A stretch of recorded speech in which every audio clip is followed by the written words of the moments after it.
There's a story from Japan about a soldier who survived the war and couldn't get home.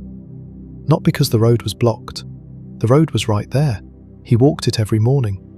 He just kept ending up where he started. He'd been through worse. When the fighting stopped, the only thing in his head was his mother's kitchen, his brother complaining about firewood, his own bed, the smell of something ordinary. He'd walked this mountain pass before when he marched out. He knew the road. 3 days, he figured. The first day went fine. The second day he started seeing things twice. A split rock, 3 dead pines on a ridge. He told himself he'd drifted off the path and found it again. He woke the third morning in his campsite from the first night. He stood there looking at it. Then he picked up his pack and kept walking. His food ran out. Days stopped meaning much. At some point he heard his name called from somewhere in the trees. He didn't answer. He wasn't even sure who would be calling. Then one afternoon the trees opened and there was a village below him.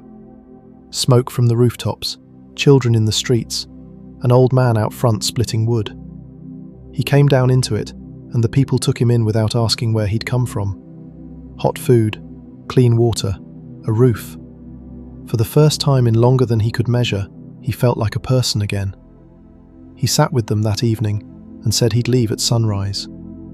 The woman beside him looked over. "Why leave? Everything you need is already here." Nobody said anything after that. They just smiled and kept eating. He was up before the sun. The village was silent the way a place is silent when nothing in it is alive. No smoke, no animals. The houses had no doors. The roofs had caved in long ago. The well was split and dry. And where he'd sat eating the night before, it was a ring of mossy stones that hadn't seen use in a very long time. He walked until the mountain let him out. Below was the valley he'd grown up looking at.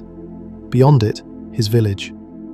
He crossed the bridge, past the old persimmon tree, knocked on his door.